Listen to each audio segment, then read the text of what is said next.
Let's talk the Coalition, Gear 6, as well as the PlayStation news and information that has come out over the last day.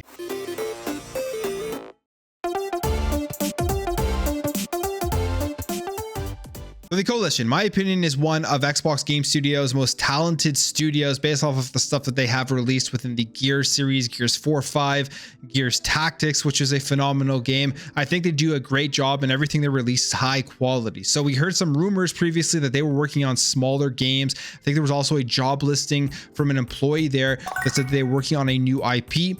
And after hearing that, I was pretty excited. I thought, hey, this is a good thing. Let's like the Coalition branch out, try something new and see what they can do besides just making games within the Gears IP. Now, Gears of War, one of my favorite franchises of all time, one of the main things that brought me over to loving Xbox 360, the first Gears of War, the trailer for it, and then once you actually played that game, it was just absolutely phenomenal. And I love everything about Gears, so hearing that we're getting more stuff in the Gears world is a good thing. Can't wait for Gears 6. But I was all in on seeing what else they could do besides the Gears franchise, because I know we're still going to get Gears games. Now, it looks like we have some information here from Jeff Grubb saying that everything that they've been working on has essentially been canceled, and they're shifting all of their priority over to Gears 6. So during his morning show on YouTube, Game Mess Mornings, he talked about the Coalition, and he says that Xbox's Canadian studio is now full steam ahead on Gears 6. Specifically, he says they have canceled that smaller project as well as another project,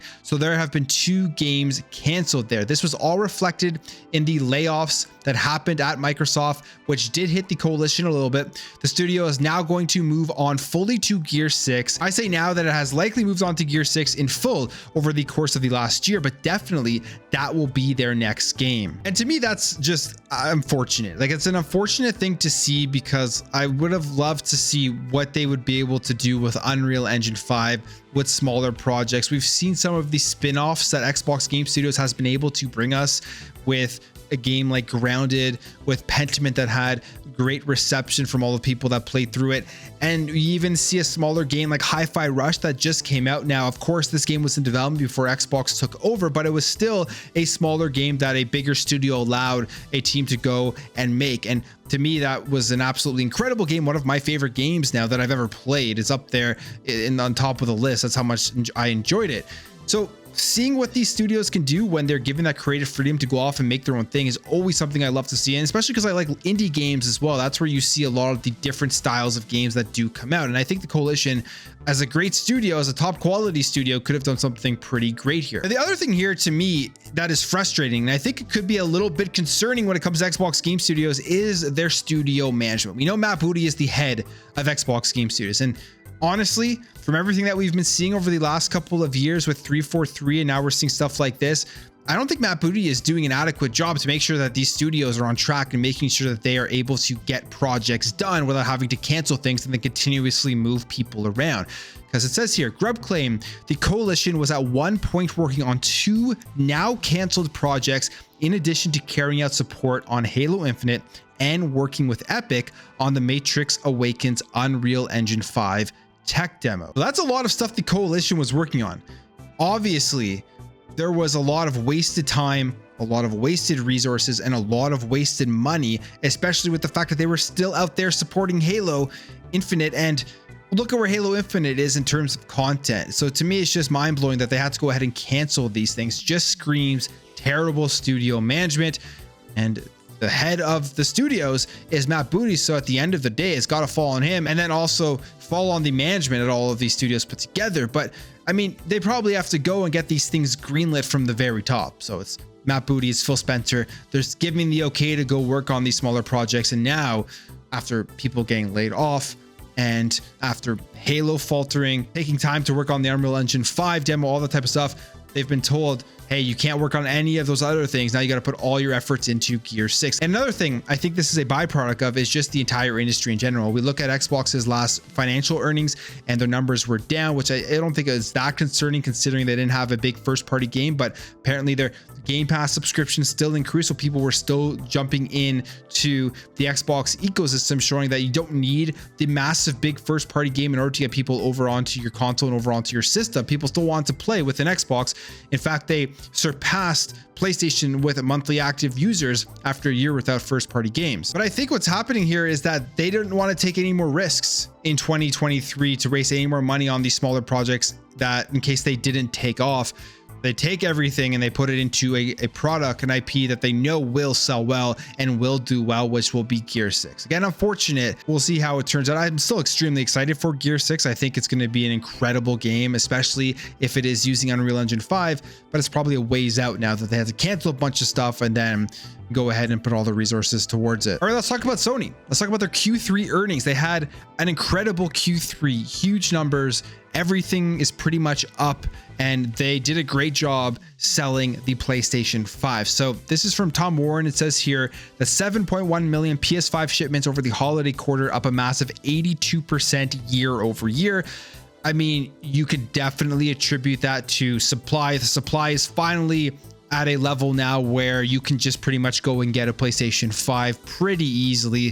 Throughout the holiday season where I was, and even just online, it was popping up all the time. I walked into GameStops, I saw PlayStation 5s. So their supply is at a level now that is pretty much meeting the demand, I would say. And you can expect that number to not be as big of a gain probably over the next upcoming years. Like 82% up every single year would be insane, but crazy amount of PS5 sold over the holiday season at that 7.1 million. They had 46.4 million PlayStation Plus subscribers, down 4%. So this was the one thing that was down, which to me is an interesting thing that kind of gets lost in all of these great numbers that PlayStation put out. They sold 7.1 million over the holiday season, but their PlayStation Plus subscribers were still down. So a lot of these people could say probably didn't even sign up to PlayStation Plus once they got their units. They just probably went ahead and played a couple of games here that didn't need a PlayStation Plus subscription. Now, it did increase about 1 million on last quarter's PlayStation Plus subscribers. So there was a amount of people who got a new PS5 went ahead and subscribed to PlayStation Plus. But it's just interesting how PS Plus subscribers are still going down compared to last year, yet they're still selling a ton of units, which again shows there are a lot of people out there that just right now probably aren't interested in signing up for PlayStation Plus when they get their PS5. They're getting it to play single player experiences. You think about God of War Ragnarok that got bundled with pretty much all of the PS5 sold at the holiday season. I'm pretty sure you don't need a PlayStation Plus subscription to go ahead and play through God of War Ragnarok. So maybe that's part of it, but we'll see how that number changes as the next reports come. Next up, we have 112 million monthly active PlayStation Network users, and I believe that is up from the previous period. So the previous period was 102. It is now up to 112. We saw reports of Xboxes that were at 120. So Xbox, in terms of monthly active users, is still ahead of PlayStation. PlayStation software units are down 7%. But their revenue is up, which is a very interesting thing to see. What this tells me is that their price increases are working. I mean, your units are less in terms of the amount you're selling, but you're paying more per unit, and that's increasing their revenue. So the same thing on the console side of things. Those increase in the console prices is going to increase the profit margin, which will increase their overall revenues for the hardware side of things. So some interesting stuff here, but I think the impressive thing that a lot of people are looking at here is that 7.1 million PS5 shipments over the holiday quarter. Now, there was also information about God of War Ragnarok, and that is that God of War Ragnarok has reached 11 million units sold, which is a major milestone. You have a tweet here from Santa Monica Studios saying, "We're incredibly humbled that God of War Ragnarok has officially sold through 11 million copies. None of this would have been possible without the support of our fans. So thank you for coming on this journey with us." Now that's pretty impressive. I mean, God of War Ragnarok, I've played through it. I talked about it on my channel. I thought it was an incredible game. I thought the way that it was written, the way that they told the story, everything about it was a masterpiece in that sense. I really enjoyed God of War Ragnarok, so it deserves all the success that it's getting. 11 million copies sold. It's pretty impressive since its release in November.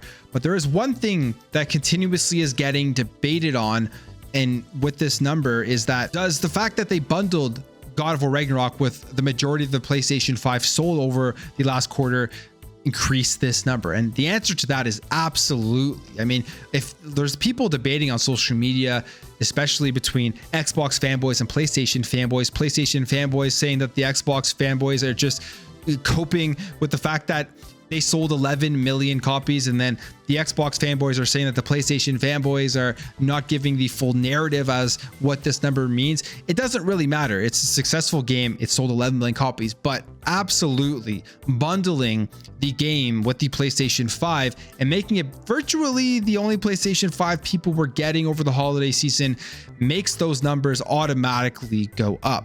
And I have to say, whether you hate Jim Ryan, whether you like Jim Ryan, I've said it on this channel before, he lies. I don't think he's a gamer. Like, I don't think he really cares that much about games, but he is a great businessman doing these things with the bundles, with God of War, with Horizon, and then making these numbers higher than they probably would be if they weren't in the bundle is great for when they do these financial reports and for the business side of things, for the investors, all of that type of stuff. And that's essentially who they're working for and who they're trying to impress by trying to sell as many of these games and consoles as possible. So gotta give it to Jim Ryan. Smart move on bundling God of War Ragnarok with the PlayStation 5. All right, let's end things off here and let's talk about Marvel's Wolverine. So we got some more information again from Jeff Grubb, who was just giving a bunch of information the other day, and he's talking about how this game is going to play in terms of its goriness and its rating, and they are going for M for mature rating.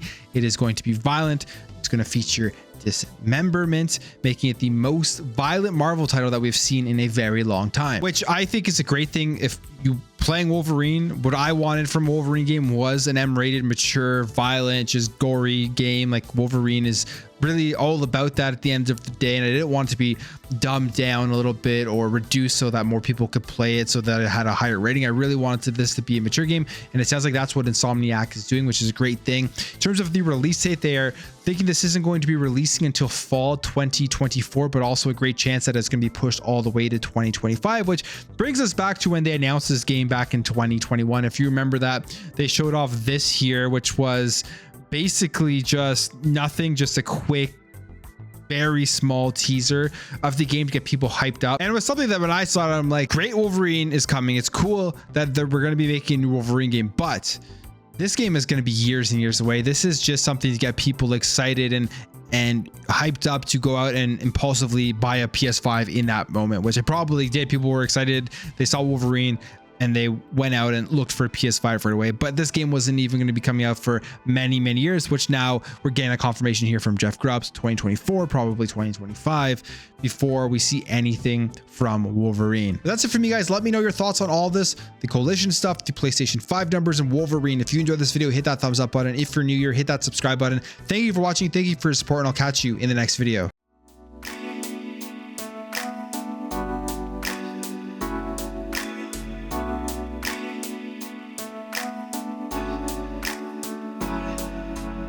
We'll be right back.